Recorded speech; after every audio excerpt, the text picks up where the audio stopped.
Hello viewers, আজকের recipe মিষ্টি কুমড়া ভাজি। প্রথমে নিয়ে নিলাম মিষ্টি কুমড়া, পরিষ্কার করে ধুয়ে কেটে নিলাম। তারপর রয়েছে রসুন বাটা, রয়েছে 2 চামচ মরিচের গুঁড়া, 1 চামচ হলুদের গুঁড়া, 1 চামচ ধনিয়ার গুঁড়া, 1 চামচ জিরার গুঁড়া ও পরিমাণ ও স্বাদ মতো লবণ।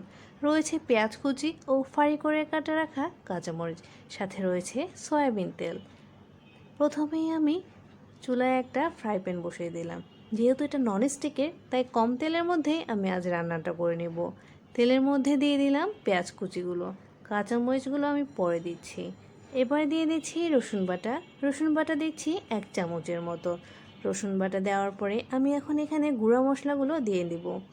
প্রথমে আমি এখানে অ্যাড করছি মরিচের গুঁড়া আমি 2 চামচই এখানে দিয়ে দিচ্ছি। মরিচের গুঁড়া দিয়ে দেওয়ার পরে এখন দিচ্ছি হলুদের গুঁড়া 1 চামচ। এবার এখানে দিচ্ছি জিরার গুঁড়া 1 চামচ, ধনিয়ার গুঁড়া 1 চামচ, পরিমাণ ও স্বাদ মতো লবণ। আমার এখানে 2 চামচের মতো লবণ লেগেছে। এখন আমি মশলাগুলোকে ভালোভাবে কষিয়ে নিচ্ছি। যখনই দেখব মশলাগুলো থেকে তেল বের হয়ে আসছে, তখনই কেটে রাখা সেই মিষ্টি কুমড়োগুলো মশলার মধ্যে ঢেলে দিলাম। ভালোভাবে ওলটপালট করে নিয়ে মশলাগুলোর সাথে কুমড়াগুলোকে মিশিয়ে নিচ্ছি।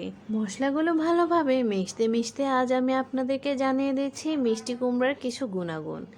মিষ্টি কুমড়া বড়দের জন্য যেমন খুবই ভালো একটি সবজি, তেমন ছোট বাচ্চাদের জন্য খুবই উপকারী একটি সবজি। মিষ্টি কুমড়ার ভিতরে রয়েছে ভিটামিন এ, ভিটামিন সি ও ভিটামিন ই। মিষ্টি কুমড়া যেমন আমাদের চোখের দৃষ্টিশক্তি ভালো রাখতে সাহায্য করে, তেমন আমাদের ত্বকও ভালো রাখতে সাহায্য করে। তাছাড়া যাদের ডায়াবেটিস রয়েছে তাদের জন্য এটি খুব ভালো একটি সবজি। তবে যাদের ডায়াবেটিস রয়েছে তারা পরিমাণ মতো খাবে। এর মাঝে আমি কাঁচামরিচগুলো কিন্তু দিয়ে দিয়েছিলাম। কাঁচামরিচ দেওয়ার পরে ভালো করে ঢেকে দিতে হবে। ঢেকে দিলে দেখবেন যে কিছুক্ষণ পর মিষ্টি কুমড়া থেকে পানি বের হয়ে আসছে। ওই পানির মাধ্যমে মিষ্টি কুমড়াগুলো ভালোভাবে সিদ্ধ হয়ে যাবে। আমি আরেকবার নেড়ে চেড়ে দিচ্ছি। এরপর 10 মিনিট পরে আমি আসলাম।